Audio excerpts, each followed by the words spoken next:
How's it going, everybody? Welcome back to my channel.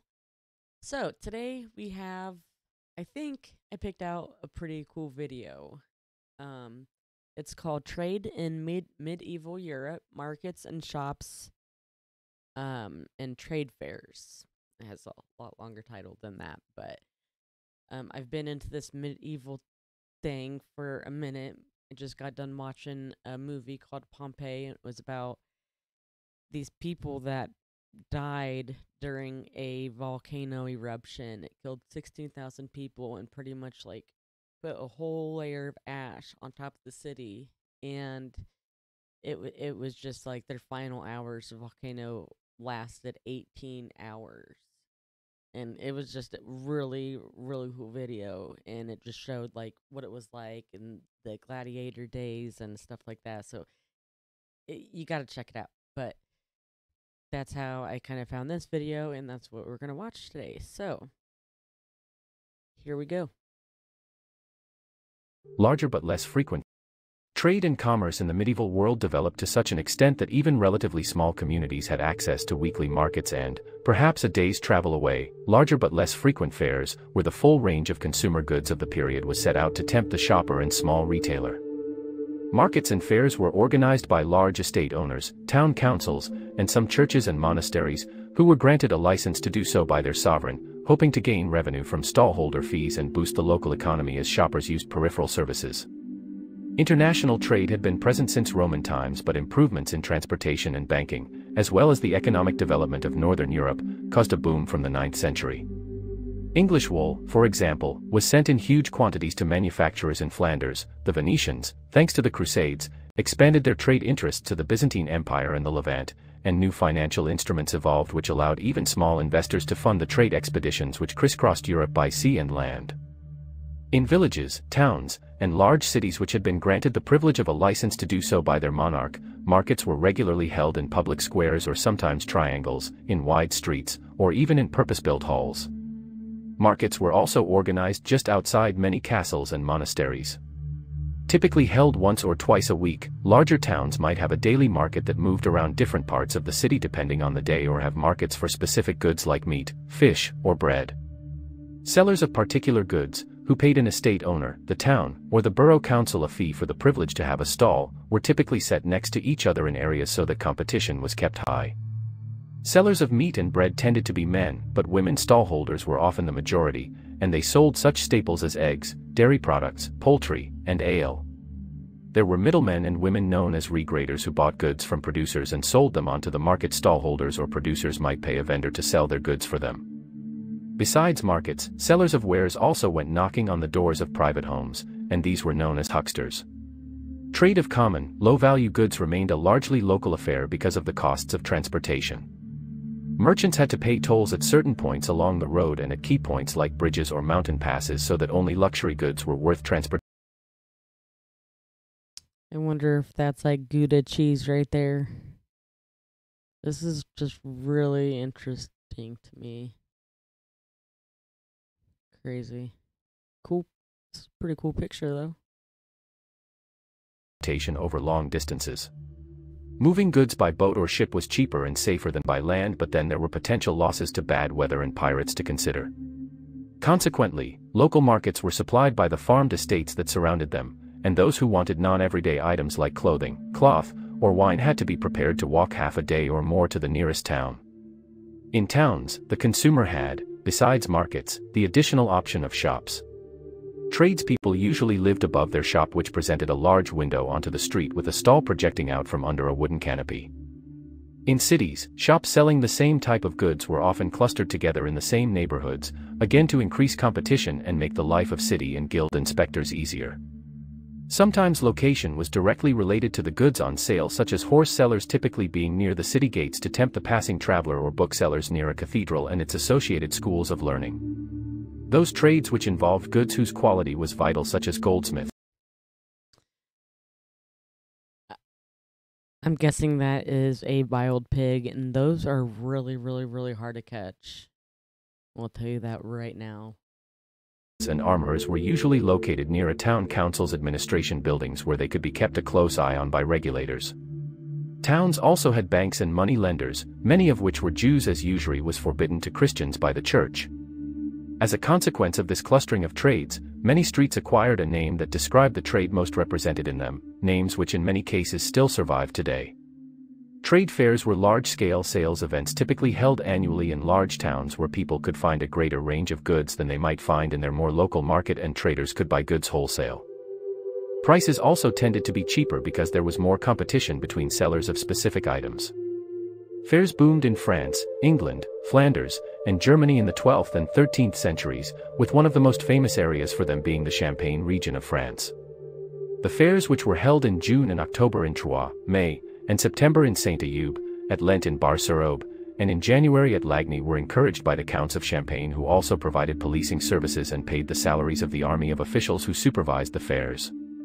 Traders of wool, cloth, spices, wine, and all manner of other goods gathered from across France and even came from abroad, notably from Flanders, Spain, England, and Italy.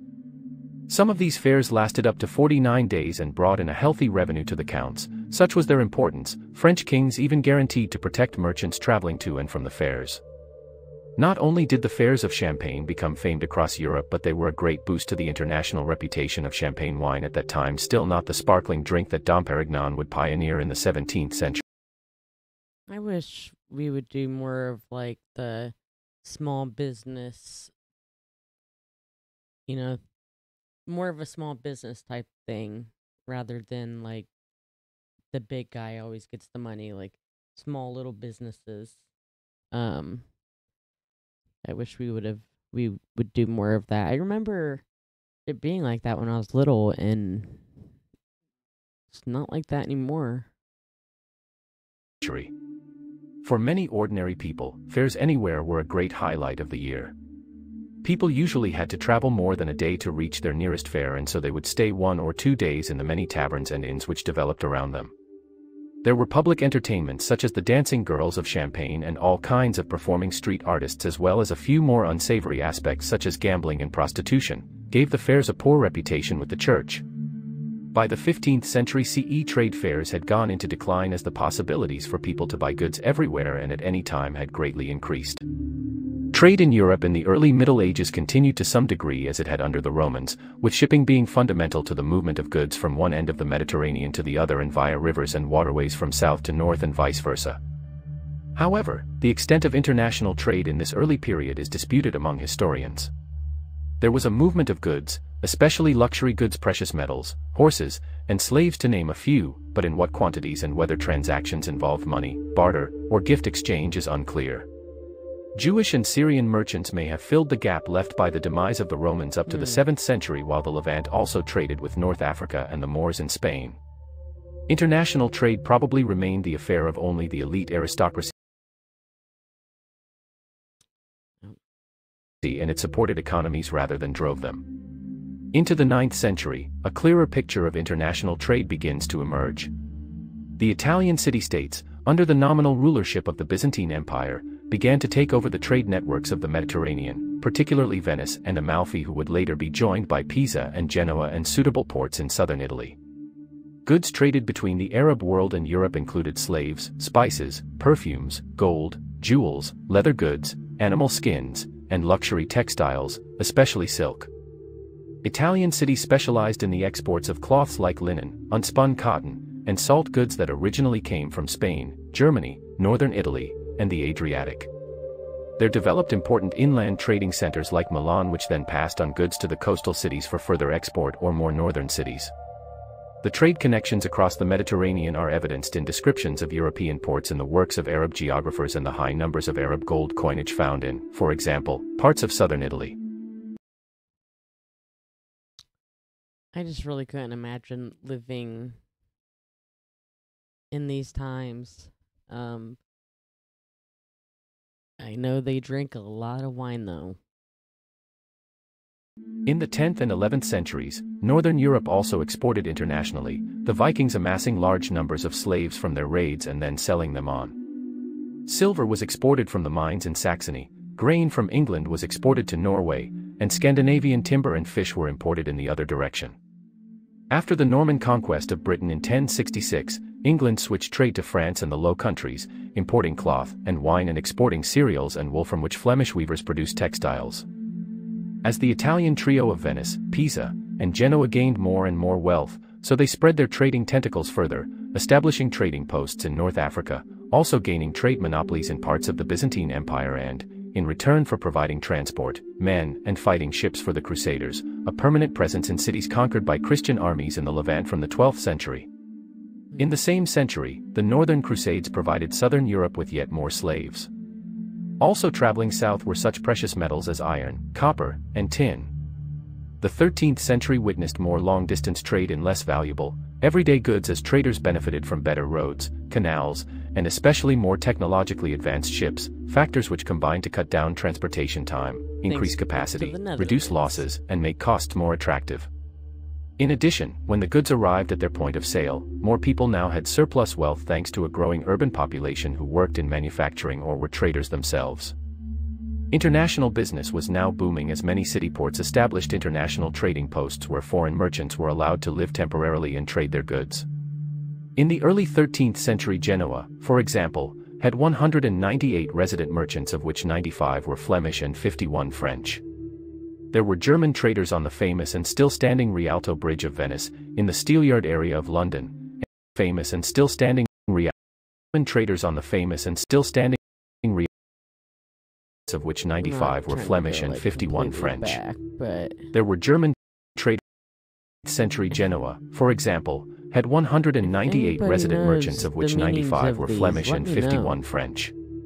There were German traders on the famous and still standing Rialto Bridge of Venice, in the Steelyard area of London, and in the Tyskbryggen quarter of Bergen in Norway. Traders from Marseille and Barcelona permanently camped in the ports of North Africa. Economic migration reached such numbers that these ports developed their consulates to protect the rights of their nationals, and shops and services sprang up to meet their particular tastes in food, clothing, and religion. With this growth, trade relations became more complex between states and rulers, with middlemen and agents added to the mix. Trading expeditions were financed by rich investors who, if they put up all the initial capital, often got 75% of the profits, the rest going to the merchants who amassed the goods and then shipped them to wherever they were in demand. This arrangement, used for example by the Genoese, was called a comment. An alternative setup, the Societas Maris, was for the investor to provide 2/3 of the capital and the merchant the rest. The profits would then be split 50-50. Behind these major investors, there developed consortiums of smaller investors who put up their money for a future return but who could not afford to pay for a whole expedition. Thus, there developed sophisticated mechanisms of borrowing and lending, which involved a very large number of families in Italian cities, in particular. There were more and more financial instruments to tempt investors and extend credit, such as credit notes, bills of exchange, maritime insurance, and shares in companies. Trade was now assuming the guise we would recognize today, with well-established businesses run by generations of merchants from the same family, for example, the Medici of Florence. There were increased efforts at standardization in product quality and helpful treatises on how to compare weights, measurements, and coins across different cultures. State control increased with the codification of customary trade laws and regulations, and, so too, the now all too familiar imposition of taxes, duties, and protectionist quotas. Finally, there was, as well, advice on how to best get around these regulations, as mentioned in this extract on Constantinople's trade officials, taken from the 14th century Florentine trader Francesco Balducci Pegolotti's Guide to World Trade, La Pratica della Mercatura. By the mid-14th century CE, the Italian city-states were even trading with as distant partners as the Mongols, although this increase in global contact brought unwanted side effects such as the Black Death peaked in 1347 to 1352 that entered Europe via rats which infested Italian trading ships. Undeterred, European pioneers, both religious and commercial, would head off in the other direction, and so the Cape Verde Islands were discovered by the Portuguese in 1462. 3 decades later, Christopher Columbus would open up the way to the New World. Next, in 1497, Vasco da Gama boldly sailed around the Cape of Good Hope to reach India, so that by the end of the Middle Ages, the world was suddenly a much more connected place, one which would bring riches for a few and despair for many. Thank you for watching. Please subscribe for more videos. Yeah, definitely subscribe. That was a really, really interesting video and very, very informative. I don't really know if they. I can't think of anything that they've missed. So if you guys know of anything they missed, put it down in the comments below. If you enjoyed the video, let me know. I appreciate it. Till then, I'll talk to you guys later. Bye.